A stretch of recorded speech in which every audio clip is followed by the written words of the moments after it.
क्या college pass out हो गए, अब उदास हैं, अब जॉब मिल जाएगी तो पार्टी करेंगे, जॉब मिल गई नहीं अब थोड़ा अच्छी जॉब मिलेगी तो पार्टी करेंगे, अच्छी जॉब मिल गई अब शादी हो जाए तो पार्टी करेंगे, शादी हो गई नहीं अब बच्चे हो जाए तो पार्टी करेंगे। अबे पार्टी कब करेगा? पार्टी हर एक मोमेंट पे होना चाहिए, हर एग्जाम के बाद पार्टी होना चाहिए, हर एक अचीवमेंट के छोटे से छोटे अचीवमेंट पे पार्टी होना चाहिए। पार्टी होगा तो फिर से आप कह सकते हो रिचार्ज हो जाओगे, भैया बॉडी को भी रिचार्ज होने की जरूरत पड़ती है ना, तो फिर से आप रिचार्ज हो जाओगे। इसलिए छोटे से छोटे अचीवमेंट को आप सेलिब्रेट करो, जिससे कि आप अपने टाइम को सक्सेसफुली, ब्रेन को भी पता है ये काम करने से मजा आ रहा है तो उसके लिए और वो समय निकालेगा और वो मेहनत करेगा, खुद ही मेहनत करेगा आपका ब्रेन। तो अपने ब्रेन को ट्रेन करो। आगे बात करते हैं go to upskilling and diversify service. एक बार फिर से मैं अपने गुरुजी की ही बात रिपीट करूंगा कि पढ़ा लिखना होना जरूरी नहीं है, पढ़ते लिखते रहना जरूरी है। तो जो आप काम अभी सर्विस प्रोवाइड कर रहे हो उसको और डाइवर्सिफाई करो, मतलब जो आप एक काम कर रहे हो उसमें और क्या क्या प्लगइन्स कर सकते हैं ये इंक्लूड करना बहुत जरूरी है। तो पहला टाइप है आइडेंटिफाई स्किल गैप। आपको जो मार्केट में डिमांड आ रहे हैं उसमें आपकी क्या क्या स्किल गैप है इसको आइडेंटिफाई करो, अपने स्किल को एसेस करो और अपने स्किल गैप को आइडेंटिफाई करें।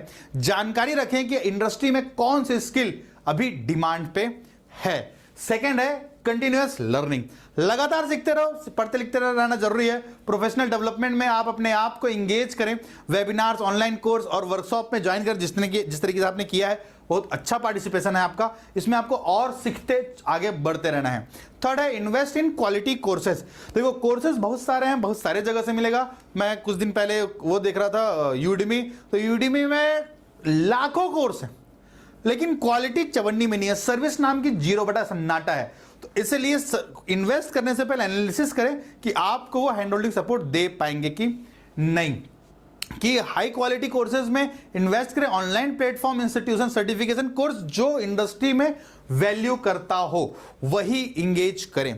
थर्ड है अटेंड इंडस्ट्री कॉन्फ्रेंस। जितने कॉन्फ्रेंसेस होते हैं ऑनलाइन ऑफलाइन हमेशा ट्राई करो अटेंड करने का। आपके नियरेस्ट, ऐसा नहीं कि आप दिल्ली में रहते हो तो मुंबई जाओ अटेंड करने के लिए, भी आपके नियरेस्ट जो हो रहे हैं। अब टियर 2 सिटी में रहते हो, जैसे मैं रहता हूं भिलाई पे, तो यहां पे कॉन्फ्रेंसेस 0 होते हैं, तो हमको बार बार थोड़ा सा मूव करना पड़ता है। लेकिन मेरे लिए थोड़ा सा अच्छा क्या हो गया है कि हमारा एक रिलेशन बन गया इंडस्ट्री से, तो हम जाते हैं तो वहाँ हमारा वेलकम होता है, हमको सपोर्ट दिया जाता है, अच्छा नेटवर्क होता है। लेकिन इनिशियल कंडीशन में आप इसमें ज़्यादा इन्वेस्ट ना करें, ऑनलाइन जितना हो सकता है उसको अटेंड करने की कोशिश करें जिससे कि आपका ट्रैवलिंग कॉस्ट बच सके। तो इंडस्ट्री कॉन्फ्रेंस इवेंट्स बहुत सारे होते हैं, पार्टिसिपेट करो उसमें जैसा संभावना हो।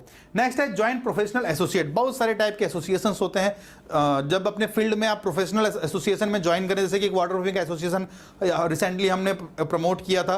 एक पूरे ऑल ओवर इंडिया में एक वाटर प्रूफिंग एसोसिएशन हो रहा है कि जितने टाइप के एसोसिएशंस इंडिया में हैं उन सबको एक जगह पे, जितने टाइप के वाटर प्रूफिंग एजेंसीज एक जगह पे, उनको वेरीफाई करने का। क्या हो रहा है कि वाटर प्रूफिंग कोई भी 1-2 टक डब्बा ला रहा है, डॉक्टर फिक्सिट का चिपकाना चालू कर दे रहा है, ऐसा न हो, इसलिए उन्होंने एक वाटर प्रूफिंग एसोसिएशन लाया जिससे कि सर्विसेज अच्छा मिले, और इस टाइप के एसोसिएशन को आपको ज्वाइन करना चाहिए। नेक्स्ट है कोलैबोरेट विथ पीयर्स। जैसे मैंने सबसे स्टार्टिंग में बात कर रहा था कि कोई एक आर्किटेक्ट है और आप बिल्डिंग मटेरियल सप्लायर हो, तो आप बिल्डिंग मटेरियल सप्लायर को आपके आर्किटेक्ट से कनेक्ट होना चाहिए, जिससे कि आर्किटेक्ट कुछ बोले, आर्किटेक्ट को काम मिले तो आप वहां पे अपना मटेरियल सप्लाई कर सको। इससे क्या होगा कि आपको कस्टमर खोजने की जरूरत नहीं पड़ेगी, आर्किटेक्ट कस्टमर खोज रहा है, आप उसको मटेरियल सप्लाई कर सकते हो। तो आपको कोलैबोरेट करना पड़ेगा उस टाइप के पीयर से, क्योंकि आर्किटेक्ट को भी प्रॉब्लम है मटेरियल लाना है टाइम पे और रियल कॉस्ट, एक अच्छे कॉस्ट पे। तो आप उसको थोड़ा सा लो कॉस्ट देके अपनी मार्जिन रख के काम कर सकते हो कि कस्टमर, आपको मार्केटिंग कॉस्ट बच गया। नेक्स्ट है प्रैक्टिस न्यू स्किल। जो गैप आप आइडेंटिफाई कर रहे हो उसकी बार बार प्रैक्टिस करो, न्यू स्किल को प्रैक्टिस करें। रियल प्रोजेक्ट के उन्होंने अनइम्प्लीमेंट, जो रियल प्रोजेक्ट में आपने जो इंप्लीमेंट किए थे उनको किस तरीके से आप अपने एक्सपीरियंस में शोकेस कर सकते हो अपने प्रोफाइल पे। तो हर बार अपनी प्रोफाइल को अपडेट करने के लिए न्यू प्रैक्टिसेस बहुत जरूरी है। नेक्स्ट है ऑब्टेन सर्टिफिकेट। अगेन बिना सर्टिफिकेशन आइडेंटिफिकेशन नहीं होता। आपको गाड़ी चलाना आ जाए, लेकिन देखो कितने अजीब सा सिस्टम है हमारे गवर्नमेंट का यार। आप गाड़ी चला रहे हो, आपको गाड़ी चलाना आता है तभी आप गाड़ी चला रहे हो, लेकिन फिर भी ट्रैफिक पुलिस रोक के बोलता है अपना ड्राइविंग लाइसेंस दिखा। अबे चला क्या रहा हूं, उससे बड़ा और क्या दिखाऊं कि मेरे को चलाने आता है। लेकिन फिर भी वो driving licence is very important. Same उसी तरीके से आप काम कर रहे हो, लेकिन जब तक उसका सर्टिफिकेशन नहीं होगा, इंडस्ट्री रिकॉग्नाइज सर्टिफिकेशन नहीं होगा, तब तक काम नहीं आता। इसलिए सिविल गुरुजी कहता है कि सिविल गुरुजी चाहे इंडिया हो चाहे इंडिया के बाहर हो, वर्ल्ड में कहीं भी हो, आप सिविल गुरुजी के सर्टिफिकेट्स को यूज कर सकते हैं। नेक्स्ट है stay updated with technology. New technology update करना बहुत जरूरी है। जिस तरीके से आज हमारे माँ पिताजी फेसबुक व्हाट्सएप में आ चुके हैं, तो आज वो ऑडियो कॉल नहीं करते, वीडियो कॉल करते हैं।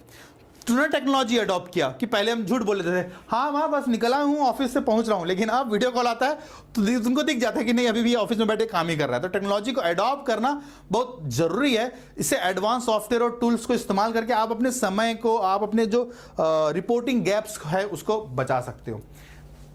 नेक्स्ट है रिफ्लेक्ट एंड सेट गोल्स, कि जो जो आपने प्लान किया है इस मुद्दे को चालू करने के लिए फ्रीलांसिंग का, तो रेगुलरली अपने प्रोग्रेस को रिफ्लेक्ट करें कि आप फ्यूचर गोल्स को सेट करें कि आप कहां पहुंच रहे हो। अपने प्रोफेशनल जर्नीज को ट्रैक करें कि आप सही जोन पे हो कि नहीं, और अपने करियर को एक डायरेक्शन दे। जैसे कि मैं अपने आप का एग्जांपल देता हूं कि सिविल गुरुजी मेरा पहला वेंचर नहीं है। सबसे पहले मैंने मुर्गी बेचना चालू किया था, पता है 2015 में मैं पोल्ट्री फार्म खोला। मेरे को मजा नहीं आया, मैंने छोड़ दिया क्योंकि मेरा प्रोफेशनल ग्रोथ नहीं हो रहा था।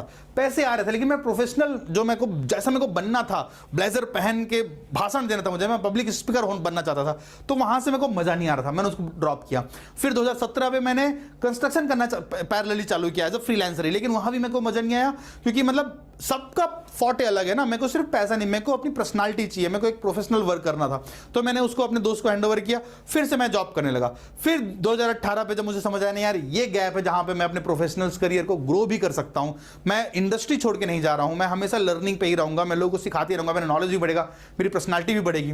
तो मेरे को गोल ये अच्छा लगा और पिछले 5 सालों से मैं लगातार इसमें काम कर रहा हूं। नेक्स्ट है फॉलो इंडस्ट्री इन्फ्लुएंसर। कुछ सीखना है तो उनसे सीखो जो पहले से इस मुकाम पे हैं। जिसने गोवा घूम लिया है उससे पूछो गोवा में कहां कहां घूमना है, तो आपको सही सजेशन देगा। वैसे ही अपने इंडस्ट्री के इन्फ्लुएंसर्स को फॉलो करें, उनके इनसाइट्स और एक्सपीरियंस से अपने आप के स्किल्स को अपग्रेड करते रहें, क्योंकि वो जो बताएगा वो सही बताएगा। जैसे कि मैं अपना बता दूं भैया कि हम आज इंडस्ट्री इन्फ्लुएंसर हैं, हम जो बताएंगे जितनी भी बात करेंगे वो बात नहीं करेंगे जो किताब में लिखा है, वो बात करेंगे जो मैंने किया है। मैंने को यहां पर मैं ये नहीं बता पाऊंगा, मैं अपने स्टेज से ये बिल्कुल भी नहीं बता पाऊंगा कि मैकेनिकल इंजीनियर कैसे बन सकता है, मैकेनिकल इंजीनियर ग्रो कैसे कर सकता है, सॉफ्टवेयर इंजीनियर कैसे ग्रो कर सकता है, मैं नहीं बता पाऊंगा क्योंकि मेरे को नहीं आता। मैं क्या बता रहा हूं, मैं पूरी कंस्ट्रक्शन से रिलेटेड बात कर रहा हूं, और वो भी सिर्फ वही जो मेरे पास एक्सपीरियंस है। तो वैसे इंडस्ट्री इन्फ्लुएंसर से आप कनेक्ट रहो जिसका रियल एक्सपीरियंस है, उनसे नहीं जो इन्फ्लुएंसर ही हैं, बस उनका रोजी रोटी इन्फ्लुएंसरशिप से ही चल रहा है, उनसे कनेक्ट ना रहो। नेक्स्ट है सी फीडबैक। गलतियों से सीखते हैं, अपने वर्क को रेगुलरली रिव्यू करें, अपने दोस्तों से करवाएं, अपने क्लाइंट से करवाएं, कंस्ट्रक्शन फीडबैक्स को एज अ फीड फॉरवर्ड लें, क्योंकि कहते हैं ना कि जो सिग्नल आपको मिल रहा है इंप्रूवमेंट के लिए उसको अडॉप्ट करें। कोई आपकी गलती निकाल रहा है तो उसको चैलेंज मत करें, उसको अडॉप्ट करें, क्योंकि इंप्रूवमेंट्स आप अपने एरियाज में करते जाओगे तो आपके स्किल और बढ़ते जाएगा और आप और सॉलिड होते जाओगे। अगला बात करते हैं, इतने सारे काम करोगे, इतने सारे प्रोजेक्ट्स के डील करोगे, आप इतने सारे स्किल सीखोगे तो अकेले रहना पड़ेगा। तो how to handle challenges in freelancing, आगे बात करते हैं। चैलेंजेस होता ही क्या है, जो हमारे अनुसार नहीं हुआ या जो हम चाह रहे थे वैसा नहीं हुआ, वही चैलेंजेस है। भैया जो मेरे हिसाब से चल रहा है उसमें चैलेंजेस थोड़ी होगा, जो मेरे हिसाब से नहीं चल रहा है वो चैलेंजेस है। तो उसको कैसे ओवरकम करना है इसकी बात हम कर रहे हैं। सबसे पहला है एम्ब्रेस द लर्निंग कर्व, कि हर नए वेंचर में चैलेंजेस होते हैं। अपनी फ्रीलांसिंग जर्नी को एक लर्निंग अपॉर्चुनिटी समझे और चैलेंजेस को फेस करके ग्रो करें। कि आपके पास कस्टमर नहीं आ रहे हैं तो इसका मतलब आप कुछ गलती कर रहे हो, आपको सीखना पड़ेगा कैसे कस्टमर लाएं। कस्टमर आ गए भाग जा रहे हैं तो आप कुछ डीलिंग में गलती कर रहे हो जिससे कस्टमर सेटिस्फाई नहीं हो रहा है। कस्टमर सेटिस्फाई होने के बाद पेमेंट नहीं कर रहा है, मतलब आप अपने कस्टमर को ये वैल्यू क्रिएट करके नहीं दे रहे हो कि आपके बिना वो काम नहीं हो रहा है। आपने उसको अपने आप होने पे छोड़ दिया तो कस्टमर को फील हो गया कि भैया ये काम आपके बिना भी हो सकता है, तो आपको पेमेंट नहीं करेगा। तो चैलेंजेस को सीखना है, उसको ओवरकम करना है, भागना नहीं है। नेक्स्ट है adopt the market change. Market her bar change होगा, हमारे हिसाब से मार्केट नहीं चलता। लॉकडाउन से पहले, लॉकडाउन के बाद मार्केट बहुत पूरी तरह से बदल चुका है, आपको भी बदलने की जरूरत है। यदि समय ने आपको बदल दिया तो आप किसी के लायक नहीं रहोगे, तो समय से पहले आप बदल जाओ ताकि समय आपके हिसाब से चले। तो मार्केट चेंजेस को अडॉप्ट करें, फ्लेक्सिबिलिटी और अडॉप्टिबिलिटी से अपने कम्पिटिटिव है उसको स्ट्रांग बनाएं और सारे कम्पिटिटिव से आप आगे बढ़ के उसको ग्रो करें अपने पर्सनालिटी को। नेक्स्ट है हैंडल फाइनेंशियल इनस्टेबिलिटी। देखो फ्रीलांसिंग एक ऐसा तरीका नहीं है जिससे कि मंथ के लास्ट में आपको एक फिक्स्ड अमाउंट आएगा। सब बिल्कुल तरीका नहीं है। तो इनिशियल स्टेज में फाइनेंशियल अनस्टेबिलिटी हो सकती है। बजटिंग और सेविंग्स के थ्रू अपनी फाइनेंस और को मैनेज करें और स्टेबल होने तक फोकस रखें। जैसे कि सिविल गुरुजी 1.5 साल में प्रॉफिटेबल हुआ, 1.5 साल तक हमने इन्वेस्ट किया, क्योंकि हमको सब चीज खरीदना था। हमको एक पेन भी खरीदना था, हमको एक टेबल, कुर्सी, पंखे, कूलर, एसी, कंप्यूटर, रजिस्टर, हर चीज खरीदना था। उसके लिए पैसा तो हमने कट टू कट काम किया। जो पैसा आया उसको सिविल गुरुजी में लगाया, जेब में नहीं डाला कि भैया चलो पार्टी करते हैं। नहीं, पैसा आया पहले इन्वेस्ट करो, अपने ऊपर इन्वेस्ट करो, अपने इंस्टीट्यूशन में इन्वेस्ट करो, अपने कंपनी में इन्वेस्ट करो, ताकि कंपनी एक लंबे समय पे आपको एक प्रॉफिट निकाल के दे। Third one is overcome freelancing isolation. आप फ्रीलांसिंग का मतलब ही आप अकेले काम कर रहे हो, तो फ्रीलांसिंग में अकेले काम करने का जो प्रेशर हो सकता है उससे आपको थोड़ा सा बचना होगा। प्रोफेशनली नेटवर्क, ऑनलाइन कम्युनिटी और इंडस्ट्री में जितने इवेंट्स हो रहे हैं उसमें पार्टिसिपेट करें, जिससे कि आपको अकेलापन महसूस ना हो और उन लोगों से आप अपना सपोर्ट सिस्टम को बिल्ड करते रहें, जिससे कि आप अकेले होकर भाग ना जाओ इस इंडस्ट्री से। नेक्स्ट है डीलिंग विथ क्लाइंट एक्सपेक्टेशन, कि वही दो जो क्लाइंट को चाहिए। क्लाइंट के हाई एक्सपेक्टेशंस को हैंडल करने और चैलेंजिंग हो सकता है, क्योंकि क्लाइंट बोलेगा मेरे को हिमालय पर्वत ला के दे दो, तो नहीं ला सकते ना भाई। तो इफेक्टिव कम्युनिकेशन और क्लियर प्रोजेक्ट स्कोप से आप अपने क्लाइंट्स के साथ अच्छे रिलेशन बनाओ और उसको बताओ कि कौन सा चीज अच्छा है, कौन सा चीज बुरा। यदि वो सुनना चाहता है तो, नहीं सुनना चाहता तो आप बनवा नहीं सकते। आप किसी चीज को कन्वेंस नहीं कर सकते। आप कन्वेंस करने जाओगे तो कन्वेंस नहीं होगा। आप इन्वॉल्व हो जाओ, वो आपको इन्वॉल्व कर लेगा अपने प्रोजेक्ट पे। नेक्स्ट है मैनेजिंग वर्क लाइफ बैलेंस। पहले ही जॉब कर रहे थे, वैसे ही 8-10 घंटे का जॉब, उसके बाद फ्रीलांसिंग भी चालू कर दिया तो फैमिली भी नहीं रही, दोस्त यार भी नहीं रहे। तो फ्रीलांसिंग में वर्क लाइफ बैलेंस मेंटेन करना बहुत जरूरी है। अपने काम को फ्लेक्सिबल शेड्यूल के साथ साथ मैनेज करें, ताकि आप अपने पर्सनल लाइफ को, प्रोफेशनल लाइफ को और अपने फ्रेंड सर्कल को भी मैनेज कर सकें। कई बार क्या होता है, जैसे स्टार्टिंग में मेरे साथ ही बहुत सारे दोस्त कट गए, छूट गए मेरे से पीछे। वो जरूरी भी है। ऐसे दोस्त जो प्रोडक्टिव ना हो, जो सिर्फ टाइम वेस्ट करें, वो जरूरी भी नहीं आपकी लाइफ में, लेकिन वो दोस्त जरूरी हैं जो आपको एक मोरल सपोर्ट, आपको एनर्जी देते हैं, क्योंकि वो होने बहुत जरूरी है। जब तक आपको एनर्जी नहीं मिलेगी, यदि फोन के साथ चार्जर नहीं रहा तो फोन किसी काम का नहीं। तो चार्जर का होना बहुत जरूरी है। वो दोस्त बहुत जरूरी हैं जो आप इंकरेज करते हैं काम करने के लिए। नेक्स्ट है हैंडलिंग प्रोजेक्ट रिजेक्शंस। हर प्रोजेक्ट नहीं मिलेंगे, स्वाभाविक बात है भैया। लड़कियों को प्रपोज करोगे तो सारी लड़कियां हाँ बोल देंगी क्या? नहीं। सेम उसी तरीके से हर प्रोजेक्ट्स को आप अप्रोच करोगे तो हर प्रोजेक्ट आपको मिल जाएगा क्या? नहीं। तो प्रोजेक्ट रिजेक्शंस के डील्स करना एक कॉमन है। रिजेक्शन को एक अपॉर्चुनिटी समझे और उससे अपनी स्किल्स को और अपने प्रपोजल्स को और लगातार इंप्रूव करते जाए। एक प्रपोजल इंप्रूव हो गया मतलब प्रपोजल में गलती है। क्या है, आपको मान लेते हैं आपको एक कार चाहिए, मैं मारुति बेचता हूं, मैं गया भैया मारुति ले लो, तो बोल मेरे को नहीं चाहिए। इसका मतलब क्या मेरी मारुति खराब है? नहीं, आपको मारुति नहीं चाहिए, आपको कुछ ऐसा कार चाहिए जो आपको पसंद है। मैं यदि आपको जो पसंद है उसका रियलिस्टिक एक डायग्राम बना लूं या मैं समझ जाऊं आपको क्या पसंद है, मैं वही कार ले जाके आपको परोसूं तो आप खरीद लोगे। तो कोई भी इंसान आपको रिजेक्ट नहीं करता, आपके प्रपोजल को रिजेक्ट करता है। आप प्रपोजल बदलो, देखो आप सेलेक्ट हो जाओगे। तो तरीका एक ही है। कुछ चीज नहीं मिल रहा है, इसका मतलब कुछ चीज बदलना पड़ेगा जिससे कि वो मिल जाए। नेक्स्ट है सेट रियलिस्टिक गोल। रियलिस्टिक गोल करना, जैसे हमने पहले ही बात किया था कि वो गोल मत कर लो कि आपको पछतावा हो, जो अचीव ही ना हो सके।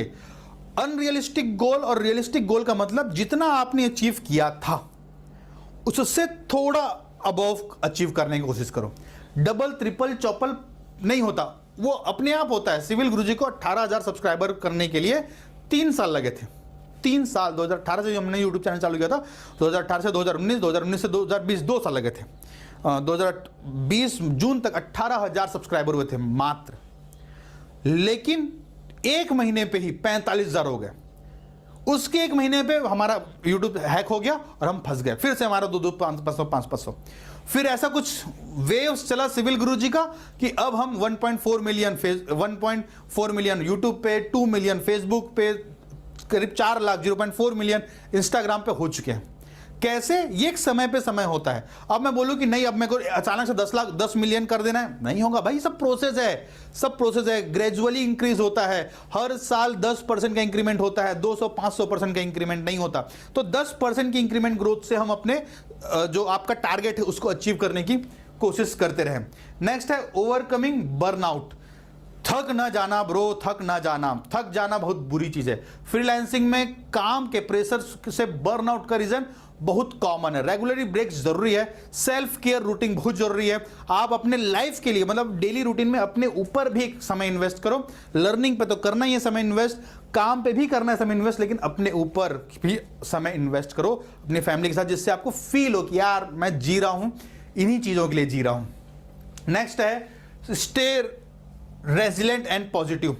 हमेशा सिविल गुरुजी को, किसी भी पर्सनालिटी को आप कभी भी निगेटिव नहीं पाओगे। तो चैलेंजेस को फेस करते वक्त अपने कॉन्फिडेंस और पॉजिटिविटी को मेंटेन रखें। रेजिलियंस से आप अपना हर सिचुएशंस को ओवरकम कर सकते हैं। कि कहते हैं ना कि आपदा में कुछ खोजना होता है, क्या वो वर्ड है, आपदा में ऑप्शन ढूंढे, आपदा में आप ऑप्शंस ढूंढे। कहते हैं ना कि जहां मुसीबत है वहीं राह होती है। एक एग्जांपल है, एक जूते बनाने वाली कंपनी ने श्रीलंका भेजा 2 मार्केटिंग एजेंट को। दोनों मार्केटिंग एजेंट 1 महीने बाद वापस आए। पहला मार्केटिंग एजेंट बोलता है, अरे सर वहां हमारे धंधा नहीं चल सकता, वहां तो कोई जूते ही नहीं पहनता, वहां कोई जूते ही नहीं पहनता, वहां हमारा धंधा नहीं चल सकता। दूसरा मार्केटिंग एजेंट वही उसी जगह से वापस आया, बोलता है सर वहां तो पूरा मार्केट ओपन है, वहां कोई भी जूते नहीं पहनता, हम सबको जूते चप्पल पहना सकते हैं। तो आपदा में ही आविष्कार जो जुड़ा होता है, आवश्यकता ही आविष्कार की जननी होती है। इसलिए हमेशा पॉजिटिव रहें, एक नए नजरिए से हमेशा चीजों को खोजने की, उसको लर्न करने की, उसको सॉल्व करने की कोशिश करें। सबसे पहले हम बात किया था ना, कह सकते हैं कि प्रॉब्लम सॉल्विंग स्किल बहुत जरूरी है। नेक्स्ट है seek feedback and learn from mistake. जितनी बार गलती होगी उतनी बार आपको सीखने मिलेगा। फीडबैक से सीखें और अपने मिस्टेक से सीखें, इंप्रूवमेंट से और ग्रोथ करें। कि हर बार अपने माइंडसेट को अपडेट करें, हर बार अपने माइंडसेट को अपडेट करें। बात करने का तरीका, कपड़ा पहनने का तरीका, अपने प्रपोजल देने का तरीका, कम्युनिकेशन करने का तरीका, हर बार आपको अपडेट करना है, जिससे कि आप समय पे समय ग्रोथ करते जाएंगे। तरीका एक ही है, चैलेंजेस आएंगे, नो डाउट आएंगे ही, नहीं आएंगे ऐसा हो ही नहीं सकता। उस चैलेंजेस से क्या सीख रहे हैं, ये बहुत बड़ा लर्निंग है आपके लिए। तो हर एक चैलेंज से कुछ सीखते जाओ, आप हर एक जो प्रॉब्लम है उससे ओवरकम कर जाओगे। नेक्स्ट टॉपिक हम बात करते हैं, how to be a businessman from freelancer. आज का लास्ट टॉपिक है, लेकिन मुद्दे का टॉपिक है। फ्रीलांसर तो अकेले काम कर रहे थे, डेलीगेट करना है ना, लोगों को काम देना है। तो किस तरीके से डेलीगेट करें कि वो काम वो बहुत ही आसानी से कर ले, और आप वही काम करो जिसमें आपका फोकस है, जिसमें डील्स आएंगे। बात करेंगे अपन अगले टॉपिक पे। इस पूरे विश्व का सबसे आसान काम है बिजनेस करना। क्यों? क्योंकि किसी को जवाबदेही नहीं होता। बिजनेस को मैं आपको समझा दूं, दुकान खोलने को बिजनेस करना नहीं कहते, उसको सेल्फ एम्प्लॉयड कहते हैं। जब तक आप खड़े हो तब तक पैसा आ रहा है, मतलब उसको सेल्फ एम्प्लॉयड करते हैं। डॉक्टर, वकील, स्टार्टेड अकाउंटेंट, एक्टर्स, ये सब बिजनेसमैन नहीं कहलाते, ये सेल्फ एम्प्लॉयड कहलाते हैं। कि जब तक ये खड़े हैं तभी तक पैसा आएगा। बिजनेसमैन का मतलब आपका फोन बंद कर दिया जाए, आपको छुट्टी पे भेज दिया जाए, आप नहीं भी रहे दुनिया में तो भी आपके घर पे पैसा आ रहा है, दैट्स कॉल्ड बिजनेस। तो बिजनेस को समझने से पहले बिजनेस को समझना है। तो बिजीनेस में इन्वॉल्व नहीं होना है, जबरदस्ती की चीजों पे इन्वॉल्व नहीं होना है। हमें बात करना है उसकी जिस पे हमारा मुद्दा है, जिसको जो हमें आता है। सबसे पहला मुद्दा, डिफाइन योर नीश। अपने स्पेशलाइज्ड एरिया को सिविल इंजीनियरिंग में पहचाने और अपने एकदम एक्सपर्टीज, पैशन को पहचाने। एक नीश पर फोकस करें और स्पेसिफिक क्लाइंट्स को टारगेट कर सकते हैं, जिससे कि आपका मार्केट वैल्यू क्रिएट होगा और आप जो काम करेंगे उससे एक पॉजिटिव इंपैक्ट आएगा। सेकंड है, next, develop a business plan. अपनी कंपनी का गोल, सर्विस, टारगेट मार्केट और फाइनेंशियल प्रोजेक्शन को आउटलाइन करना बहुत जरूरी है। कंप्रेहेंसिव बिजनेस प्लान क्रिएट करें। गूगल पे बहुत सारे फॉर्मेट्स अवेलेबल हैं कि किस तरीके से कंप्रेहेंसिव बिजनेस प्लान बनाते हैं, उसको क्रिएट करना बहुत जरूरी है। एक वेल डिफाइंड प्लान आपकी कंपनी को ग्रोथ में बहुत हेल्प करता है, गाइड करता है। मतलब आपको यहाँ, जैसे मैं भिलाई में रहता हूँ, मुझे यहाँ से जम्मू कश्मीर जाना है, मैं गूगल पे टारगेट करता हूँ ना, जब भी जम्मू कश्मीर, तो मैं मान लेते हैं श्रीनगर का लोकेशन दिया, श्रीनगर, तो मेरे को रास्ता बताएगा, take left, take right, go ahead, speed limit कितना है, यहाँ पे टर्निंग है, यहाँ पे ध्यान से मुड़ना, मेरे को बताएगा। सेम उसी तरीके से आपको एक रोड मैप बनाना होता है, जिससे कि आप एक पोटेंशियल इन्वेस्टर तक भी पहुंच सकते हैं। यदि आपका बिजनेस प्लान बहुत अच्छा है तो आप अच्छे मार्केट को इंपैक्ट कर सकते हैं अपने बिजनेस प्लान के थ्रू। इसलिए बिजनेस प्लान बनाना बहुत जरूरी है। बिजनेस प्लान का मतलब सेम वही है कि जो आप फ्रीलांसिंग में काम कर रहे थे, अब उसको थोड़ा लिख लो कि क्या करने से कितने कस्टमर आते हैं, कितना खर्चा होता है कस्टमर को लाने के लिए, कस्टमर आता है तो कितना पे करता है, क्या प्रॉफिट मार्जिन है आपका, कितने सारे लोग लगते हैं और कितने लोग बढ़ा लें जिससे कि आपका काम और आसान हो जाए। बहुत सिंपल सा तरीका है। Register your company. तो कंपनी रजिस्टर करना बहुत जरूरी है जिससे कि आप लीगल्स जो मैटर उससे बच जाओ। कंपनी 4 तरीके की होती है। पहला प्रोप्राइटरशिप, बिना कुछ करे नगर निगम के गए बता दें भैया एक दुकान खोले हैं, फ्रीलांसिंग के लिए कोई किसी कंपनी की जरूरत नहीं होती, आप पर्सनल अकाउंट से काम कर सकते हो। लेकिन जब आप बिजनेस की बात करते हो, एक नगर निगम, एक कहीं ना कहीं बोर्ड लगाओगे ना, दुकान खोलोगे तो दुकान खोलने पे आपको नगर निगम से अप्रूवल लेना होता है, जिसको प्रोप्राइटरशिप कंपनी कहते हैं। फिर आप 2-3 आदमी मिलकर काम करते हो, उसको पार्टनरशिप कंपनी कहते हैं, वो भी नगर निगम से ही बनता है। तीसरा है LLP, लिमिटेड लाइबर पार्टनरशिप, कि आप प्राइवेट लिमिटेड में जाना चाहते थे लेकिन प्राइवेट लिमिटेड में लिमिटेड लाइबिलिटी में आ गए आप, तो प्राइवेट लिमिटेड से एक थोड़ा सा लेवल नीचे नहीं कहूंगा मैं, सब सेम ही होता है, कोई छोटा बड़ा कंपनी नहीं होता, सब कंपनी का पैटर्न एक ही होता है, बस नाम का एक सीक्वेंस है, समझ लो आप कि 3rd लेवल पे आ रहा है LLP, लिमिटेड लाइबल पार्टनरशिप, कि जो भी अब आपको कंपनी से सैलरी मिलेगा, अब आप सैलरी उठाओगे अपनी कंपनी से, पूरी कंपनी का पैसा आपका नहीं होगा। 3rd है प्राइवेट लिमिटेड कंपनी, मतलब अगेन ये भी LLP का ही एक दूसरा पार्ट है, बस यहाँ पे कुछ लोग मिनिमम 2 डायरेक्टर मिलके एक अपना पैसा लगाते हैं और एक कंपनी स्टार्ट करते हैं, इसको बोलते हैं प्राइवेट लिमिटेड कंपनी। तो प्राइवेट लिमिटेड कंपनी में थोड़ा सा डॉक्यूमेंटेशन ज़्यादा हो जाता है, थोड़ा सा नक्काशी है, GST, income tax, TDS, PDS, बहुत सारा कहानी है, वो CA पे छोड़ दो, आप CA ही करेगा, आपको वो सीखने की जरूरत भी नहीं है। लेकिन इनिशियल कंडीशन पे यदि आपको इन्वेस्टमेंट उठाना है तो प्राइवेट लिमिटेड कंपनी होनी चाहिए, और यदि आप अपने ही पैसे से ग्रो करना चाहते हो तो प्रोप्राइटरशिप से काम कर सकते हो। बस दोनों में डिफरेंस क्या है, प्राइवेट लिमिटेड कंपनी में आपके ऊपर लाइबिलिटी कम हो जाती है। मतलब मान लेते हैं कि मेरी कंपनी है सिविल गुरुजी, मैंने कुछ काम उठाया एक 50 करोड़ रुपए का, और वो काम मैं नहीं कर पाया, तो क्या होगा, जिसका मैं काम कर रहा था वो मेरे को क्लेम करेगा, मान लेते हैं 10 करोड़ का क्लेम कर दिया उसने, उसकी नुकसान करने का, तो कंपनी पे क्लेम किया, पुष्पेंद्र प्रताप सिंह पे नहीं, जबकि मैं ही मालिक हूं कंपनी का। क्यों? क्योंकि वो private limited company, limited liability है मेरे ऊपर। प्राइवेट लिमिटेड कंपनी में क्या होता है, लिमिटेड ही मेरा जो मैं उस कंपनी में जॉब करता हूं, मैं डायरेक्टर जरूर हूं लेकिन मैं उस कंपनी में जॉब करता हूं, तो मैं उस पैसे को मेरा घर बार बेच के वो कंपनी पैसा नहीं देगी, कंपनी के जितने एसेट्स हैं उसको बेच के पैसा दिया जाएगा। तो ये दोनों में डिफरेंस है, आपको CA से मिलना चाहिए इस बात को और समझने के लिए। एक मैंने वीडियो भी बनाया है यूट्यूब पे, आप देख सकते हैं कि कंपनी फॉर्मेशन बाय सिविल गुरुजी, आप ढूंढेंगे तो आपको पूरे चारों टॉपिक का डिटेल वीडियो मिल जाएगा। नेक्स्ट है बिल्ड अ टीम। दोस्तों डेलीगेट करने की बात किए थे हमने कि अपने काम को दो, तो अपने कंपनी को ग्रोथ करने के लिए आपको अपने एम्प्लॉइज हायर करने होंगे, दूसरा प्रोफेशनल्स के साथ कोलैबोरेट करना होगा, और साथ ही साथ एक कॉम्पिटेंट और स्किल्ड टीम बिल्ड करनी होगी जो आपकी कंपनी के हर एक एरिया को बिल्ड कर सके, कैपेबिलिटी हो जिनके अंदर जो उसको इनहेंस कर सके आपकी कंपनी को। नेक्स्ट है create a strong brand identity. Brand identity का मतलब आप किस नाम से पहचाने जाते हैं, मतलब कहा जाता है ना ठंडा मतलब मुंह पे है कोका कोला, ब्रांड आइडेंटिटी है ये। जूता जैसी बात करेंगे तो आपको 2 ही 3 नाम याद आएंगे, एडिडास, वो वुडलैंड, लिवाइस नहीं होता यार, नाइकी, लिवाइस का तो कपड़े होते हैं, बाटा, तो ये कुछ नाम है। चप्पल की बात करोगे तो लखानी चप्पल, बाथरूम चप्पल की बात करोगे तो व्हाइट कलर का लखानी चप्पल, ठीक है, ये ब्रांड आइडेंटिटी है। तो वैसे सिविल की बात गुरुजी के साथ, ये सिविल गुरुजी की ब्रांड आइडेंटिटी है। तो तरीका एक ही है, आप अपनी ब्रांड आइडेंटिटी आपको छापना पड़ेगा, आपको कुछ ऐसा इंपैक्ट करना पड़ेगा इंडस्ट्री में कि जैसे कुछ साल पहले तक 2013, 14, 15 की बात करूं तो उस समय एक साफ सुथरा राजनीति जिसको कहा जाता था, तो उसमें केजरीवाल का नाम नहीं आता था, अरे यार ये बहुत ईमानदार राजनेता है। लेकिन अब थोड़ा गंदा हो गया, अलग मैटर है, लेकिन ब्रांड आइडेंटिटी उसने क्या बनाया, सबसे फास्टेस्ट CM, मुद्दा लड़े धरना बैठे CM बन गए, सबसे फास्टेस्ट CM बना हुआ हमारे इंडिया का। तो उसने एक ब्रांड आइडेंटिटी बनाया अपना कि अमिताभ बच्चन और शाहरुख खान, ये दोनों की ब्रांड आइडेंटिटी अलग है। KBC में शाहरुख खान को बैठाया गया लेकिन KBC नहीं चला, क्यों? क्योंकि उसमें वो क्या कह सकते हैं कि उसमें वो जो हम रिस्पेक्ट ढूंढ करते हैं उस शो का, वो चल रहा है अमिताभ बच्चन के कारण। शाहरुख खान के लिए हमारा वो रिस्पेक्ट नहीं है, we respect in other manner to Shahrukh Khan कि अच्छा एक्टर है फलाना ढिकाना, लेकिन अमिताभ बच्चन हमारे लिए एक रोल मॉडल है, अरे भाई मतलब भगवान टाइप आदमी है वो अमिताभ बच्चन। तो वही वो है ब्रांड आइडेंटिटी।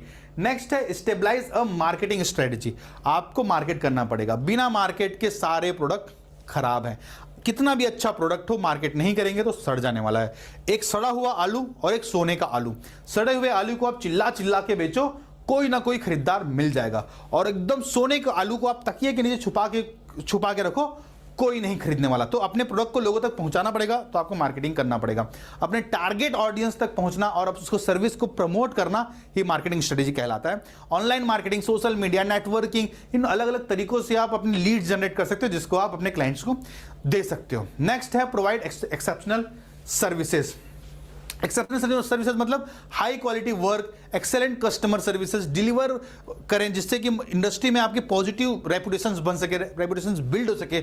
सेटिस्फाई क्लाइंट आपकी कंपनी को दूसरे कस्टमर को रिकमेंडेड करते हैं, रिफरल आता है वहां से। साथ ही साथ वो उनके पास कुछ नया प्रोजेक्ट होगा तो वो फिर से आपको रिपीट कस्टमर बनेंगे। तो ऑर्गेनिक ग्रोथ बहुत जरूरी है पेड मार्केटिंग से। ऑर्गेनिक ग्रोथ आपकी क्वालिटी से बढ़ेगी, आपके रियलिस्टिक प्रेजेंस से बढ़ेगा कि आप फेक प्रेजेंस में तो नहीं हो, आप रियलिस्टिक प्रेजेंस में हो। तो ये है हमारा एक्सेप्शनल सर्विस, मतलब वो उनके मुंह से वाह निकल जाए, वाह यार वाह क्या। जैसे मैं उम्मीद करता हूं कि इस 99 रुपए के कोर्स में 99 रुपए जो आपने इन्वेस्ट किया है इस वर्कशॉप में, आपके मुंह से मैं वाह मोमेंट क्रिएट किया होगा या कर रहा हूं कि इतने कम पैसों में मैंने आपको एक वैल्यू क्रिएट करके दिया। नेक्स्ट है नेटवर्क एंड कोलैबोरेशन। बहुत सारे लोगों से मिलना है, इंडस्ट्री इवेंट्स अटेंड करने हैं, प्रोफेशनल ऑर्गेनाइजेशंस में ज्वाइन करना है और फील्ड के दूसरे प्रोफेशनल से नेटवर्क बिल्ड करना है, दूसरे एक्सपर्ट्स के साथ कोलैबोरेट करना नए अपॉर्चुनिटीज को ओपन करेगा। क्योंकि कंपनी में आप हर काम नहीं कर सकते, आपको बहुत सारी चैनलाइज करना होता है, हर एक कंपनी को बांध के रखना होता है। जैसे कि अगेन मैं उसी टॉपिक की बात करूंगा, जैसे आज सिविल गुरुजी इंजीनियर्स प्रोड्यूस करता है, हमारे पास भर भर के इंजीनियर्स हैं। तो हम कंस्ट्रक्शन कंपनी से डील कर रहे हैं कि भाई तो इंजीनियर लगेगा, हम दे देते हैं। हम बिल्डर से डील कर रहे हैं तो इंजीनियर लगेगा, ले हम दे देते हैं। हम टेक्नोलॉजीज कंपनी से डील कर रहे हैं कि भैया तक इंजीनियर लगेगा, ले हम दे देते हैं। तो अपनी कंपनी को का जो ऑफर है वो लोगों तक पहुंचाना है और दूसरे कंपनी के ऑफर को अपनी कंपनी में कनेक्ट करना है, जिससे कि आपकी कंपनी एक्सपांड कर सके। नेक्स्ट है invest in technology and tech. हम आज जिससे बैठ रहे हो, आप सिविल गुरुजी के एप्लीकेशन में बैठ रहे हो, जिसको बोलते हैं लर्निंग मैनेजमेंट सिस्टम, LMS। ये टेक्नोलॉजी है, तो लेटेस्ट टेक्नोलॉजी से अपडेट रहें। यदि मैं अभी भी वो जूम वाली क्लास चल रहा होता, जो कि जूम को ही हमने अपने एप्लीकेशन में कनेक्ट कर दिया है, जूम में ही हो आप, लेकिन हो हमारे सिविल गुरुजी के एप्लीकेशन के अंदर। तरीका एक ही है कि आप चीज़ों को एडॉप्ट करते चलो। हमने 3D मॉडल्स को डेवलप किया, हमने ऑनलाइन डाउट सेशन डेवलप किया, हमने 3D एनिमेशंस को डेवलप किया। तो न्यू टेक्नोलॉजी आपको अपडेट करना पड़ेगा, जिससे कि आप अपने कस्टमर को सही सर्विस दे सको। कि मॉडर्न टूल्स और जितने इक्विपमेंट, न्यू प्रोडक्टिविटी इक्विपमेंट है, उसको यूज़ करके आप चीज़ों को स्ट्रीम कर सकते हो, चीज़ों को एक लय पे बांध सकते हो, जिससे कि आपका हर्डल्स, आपके जो रुकावटें हैं वो कम हो। नेक्स्ट है डेवलप अ प्रोफेशनल वेबसाइट। जिस तरीके से आप सोशल मीडिया में प्रेजेंस हो, तो स्टार्टिंग में Facebook page, YouTube video, YouTube channel, Instagram ID, LinkedIn page, ये सब आप बना सकते हो। लेकिन एक प्रोफेशनल वेबसाइट डोमेन खरीद लो आप, GoDaddy पे 150-200 रुपये में मिलता है, 1000-1200 रुपये से मैक्सिमम खर्चा नहीं होता एक महीने का, तो होना चाहिए। यदि आप फ्रीलांसर हो तो भी आपका एज अ फ्रीलांसर अपना ब्रांड ऑनलाइन प्रेजेंट करने का एक अच्छा प्रोफेशनल तरीका है वेबसाइट पर आप अपने सर्विसेज को पोर्टफोलियो बना सकते हो, अपने क्लाइंट के टेस्टिमोनियल दे सकते हो, वहाँ पे कॉन्टैक्ट नंबर दे सकते हो, उसको आप प्रमोट कर सकते हो लोगों तक पहुँचाने के लिए। तो वेबसाइट एक प्रोफेशनल वेबसाइट होना चाहिए, जिससे कि जिस जगह पे आपकी सर्विसेज दिखे। नेक्स्ट है leverage social media. Social media platform का इस्तेमाल करके आप अपने ब्रांड को प्रमोट कर सकते हैं। इंगेजिंग कंटेंट डाल के आप ऑर्गेनिक लीड जनरेट कर सकते हैं, आप अपने ऑडियंस से कनेक्ट रह सकते हैं, ऑडियंस को क्या चाहिए आप ये भी आइडेंटिफाई कर सकते हैं अपने सोशल मीडिया प्लेटफॉर्म के थ्रू। तो हमेशा सोशल मीडिया, जितने टाइप के सोशल मीडिया है, सबको यूज करना चाहिए, सबको, किसी को भी मत छोड़ो। शोकेस सक्सेस स्टोरी, जितने आपके सक्सेस स्टोरी, अपने सक्सेसफुल प्रोजेक्ट्स और क्लाइंट्स के टेस्टिमोनियल्स को हाईलाइट करें, ये आपकी क्रेडिबिलिटी को और बढ़ाता है कि हाँ यार ये आदमी अच्छा है जो अपने पॉजिटिव रिव्यू शेयर कर रहा है, लोगों ने क्या सुना। निगेटिव रिव्यू भी शेयर करना बहुत जरूरी है, सिर्फ पॉजिटिव रिव्यू होगा तो फेक हो सकते हैं, और साइट पे जितने निगेटिव है वो आपके सीखने के लिए काम आएगा, वो ऑडियंस के लिए काम आएगा कि देखो निगेटिव रिव्यू है, और उस निगेटिव रिव्यू के नीचे जाके कमेंट करोगे थैंक यू सो मच कि आपने हमसे अवगत कराया, अब हम इस प्रॉब्लम को सुधार चुके हैं। इससे क्या लगेगा, जो दूसरे ऑडियंस हैं उनको देख के ट्रस्ट बिल्ड होगा। नेक्स्ट है कोलैबोरेट विद इन्फ्लुएंसर। जितने इन्फ्लुएंसर्स हैं, जैसे सिविल गुरुजी के सारा जितने यूट्यूब इन्फ्लुएंसर हैं, सब के सब मार्केट करते हैं। इन्फ्लुएंसर इंडस्ट्री एक्सपर्ट के साथ कोलैबोरेट करें, आपने खुद के ब्रांड को उनके साथ फॉलो करें। आजकल पॉडकास्ट खुल गया, देखें अपने हीरो क्या नाम है, अश्नीर ग्रोवर जी। अश्नीर ग्रोवर जी ने एक बुक लिखा और पूरे सोशल मीडिया पे छा गए। क्यों? क्योंकि उन्होंने इंडस्ट्री इन्फ्लुएंसर कोलैबोरेट किया, पॉडकास्ट किया, अपने बातों को पहुंचाया जनता तक। तरीका एक ही है, अपनी बातों को लोगों तक पहुंचाना है। नेक्स्ट है पार्टिसिपेट विद इंडस्ट्री अवार्ड्स। जितने अवार्ड्स होते हैं, जैसे रिसेंटली हमको एक अवार्ड मिला best civil engineering training institute in India, Sonu Sood ने हमको दिया। उससे पहले अरशद वारसी, क्या नाम था वो जो इससे अवार्ड मिला था चेसर शर्मा जी को, एक हीरो थे वो, कौन सी मूवी यार, ये स्टाइल एक मूवी थी ना, ये है स्टाइल, उसके जो एक हीरो थे उन्होंने हमको अवार्ड दिया। से हमको 8-10 अवार्ड मिल चुके हैं, क्योंकि हम उन अवार्ड के साथ कनेक्ट होते हैं। मतलब सरवन जोशी कि जितने कंपटीशन होते हैं उसमें एक नॉमिनेशन फीस होती है 200-500 रुपए का, आप उसमें भरो, बहुत सारे लिस्ट होते हैं, बहुत सारे क्राइटेरिया होते हैं, उससे आप शॉर्ट लिस्ट होते हो, और जिसका रेंज, जिसकी शॉर्ट लिस्ट, जिसका तरीका अच्छा होता है उनको अवार्ड मिल जाता है, वो जीत जाते हैं। जिसमें इंगेज होना चाहिए आपको। नेक्स्ट है इंगेज विथ योर ऑडियंस। जिस तरीके से मैं अभी आपको एक वर्कशॉप से इंगेज कर रहा हूं, मैं अपने सिर्फ अभी मैं इंगेज नहीं कर रहा हूं, अभी मैं सिर्फ प्रेजेंट कर रहा हूं। मेरे डाउट सेशन में हम इंगेज करते हैं अपने ऑडियंस के साथ, यूट्यूब चैनल पे हम लाइव आके इंगेज करते हैं अपने ऑडियंस के साथ, कि जिससे कि फीडबैक दे सके, क्वेरीज जो क्वेरीज वो जनरेट कर रहे हैं उसको हम एड्रेस करके सॉल्व कर सके, अपने सिस्टम को अपग्रेड कर सके। तो बहुत सारे तरीके हैं जिससे कि आप अपने फ्रीलांसिंग से अपने ब्रांड को बिल्ड कर सकते हो। उम्मीद करता हूं कि सारा प्रयास आपको पसंद आ रहा होगा। हर एक बार आज हमने इस सफर में एक नया द्वार खोला है, बस जस्ट फ्रीलांसिंग का, जिसका नाम है सिविल इंजीनियरिंग फ्रीलांसिंग। ये सफर हमारे लिए एक नया, कह सकते हैं एक नया स्टेज, नया मुकाम, नया सफर हो सकता है, यदि आप अपनी एनर्जी, अपने जोश और अपने जुनून के साथ लगातार बढ़ते रहे। तरीका एक ही है, जो इस इंडस्ट्री को चाहिए वो देते जाओ। जब तक आप देते जाओगे और ये इंडस्ट्री रिसीव करती जाएगी, मतलब आपका काम होते जाएगा। ये सफर सिर्फ एक मौका नहीं है, बल्कि एक पूरा का पूरा संकल्प, दृढ़ संकल्प लेने का सिचुएशन है। आप अपने संकल्प को, कह सकते हैं अपनी चुनौतियों को, अपने प्रॉब्लम्स को देख के ये समझो कि आप किस जगह पे फिट हो सकते हो। आप अपनी पूरी इस एक्सपर्टीज को स्ट्रीमलाइन कर सकते हो। साथ ही साथ आप अपने घर को सपोर्ट कर सकते हो फ्रीलांसिंग काम करके, जिसमें आपका 0 रुपए इन्वेस्टमेंट है। इन्वेस्टमेंट का मतलब आपको सोशल मीडिया पे आईडी बनाने के लिए पैसे नहीं लगते। हर एक पार्ट में मैं 99 रुपए में ऑलमोस्ट पूरी फ्रीलांसिंग का एक पूरा जो सार हो सकता था, हर एक टॉपिक को कवर करते हुए। इससे ज़्यादा होता ही नहीं यार, इससे ज़्यादा होता ही नहीं। बस इसको डिटेल में मैंने एक और वीडियो बनाया, एक पूरा का पूरा कोर्स बनाया हुआ है, जिसमें करीब 12-15 लेक्चर हैं। उस 12-15 लेक्चर में मैं आपको कुछ असाइनमेंट्स दिया हूँ, जिसमें आप प्रैक्टिस करते हैं अपने कोड को डेवलप करने में। उसमें मैंने थोड़ी स्ट्रेटेजी दिए हैं, क्योंकि वहाँ थोड़ा ज़्यादा लंबा समय है। मतलब ये 2 घंटे में मैंने कवर करने की कोशिश की, लेकिन वहाँ और ज़्यादा लंबा समय है। वहाँ आप 3, साढ़े 3, 4 घंटे मेरे साथ रहते हो उस पूरे के पूरे कोर्स में, अलग अलग मॉड्यूल में, जो कि लंबे समय तक आपके साथ कोर्स रहता है। यदि आप कोई ये सेशन अच्छा लगा तो आप कोर्स जाकर सब्सक्राइब कर सकते हो। आप लोगों के लिए स्पेशली 499 रुपए का है, सिर्फ और सिर्फ। सारे लर्निंग आपको वहां दिख जाएगा। यदि आप टेक्निकल स्किल सीखना चाहते हो फ्रीलांसिंग के साथ साथ, कि आप बिल्डिंग्स का, रोड का, हाईवे का, ब्रिजेस का, BIM का टेक्निकल स्किल सीख के इंडस्ट्री में ग्रो करना चाहते हो, उसके लिए भी पूरा ट्रेनिंग मॉड्यूल सिविल गुरुजी ने बना लिया है। आप एकदम इंडस्ट्री में नए हो, आपको कुछ नहीं आता, आपने जीवन में कंस्ट्रक्शन होते हुए नहीं देखा, तो आप हमारी ऑफलाइन ट्रेनिंग में आ सकते हो, जिसका 65% फीस हम आपके प्लेसमेंट के बाद लेते हैं। जब आपका प्लेसमेंट हो जाता है ना, तभी हम चार्ज करते हैं। तो सारे तरीकों से हम सिविल इंजीनियरिंग को बिल्ड करने की कोशिश कर रहे हैं। हाँ, लेकिन एक बात मैं कहूँगा, फ्री में कुछ नहीं होता, फ्री की कोई वैल्यू नहीं होती। जब तक पैसा इन्वेस्ट नहीं होता ना, तब तक इंटरेस्ट नहीं लगता। जब पैसा लग जाता है तो इंटरेस्ट अपने आप जाता है। मजबूरी, कहा था ना, मजबूरी काम कराती है। पैसा लगने के बाद एक मजबूरी हो जाती है कि इसको कंज्यूम करना है, और वो कंज्यूम करके आप इंडस्ट्री एक्सपर्ट बन जाते हो। उम्मीद करता हूं हमारा प्रयास हर बार की तरह इस बार आपको पसंद आया होगा। अपने कमेंट्स आप नीचे जरूर लिखें। मेरा प्रयास यही है कि हर एक सिविल इंजीनियर को उनके ऊंचाइयों तक पहुंचाएं, जिसके वो रियल में हकदार हैं। आप किस चीज़ के हकदार हो ये आपको पता है, आप जानते हो आप क्या कर सकते हो। जितना भी मुमकिन प्रयास है हम करने के लिए तैयार हैं। आप नीचे कमेंट बॉक्स में लिखो कि आपको और क्या चाहिए।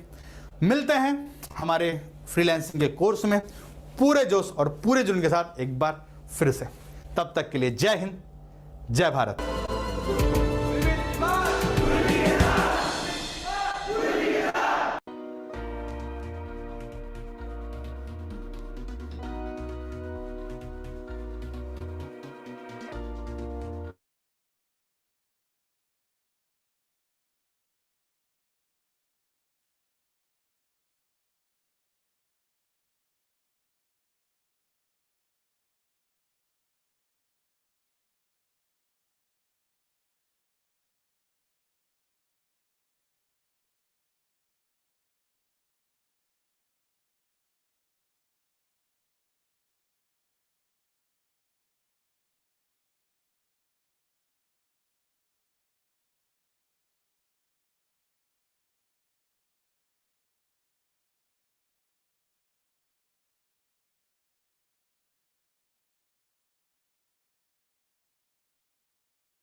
है।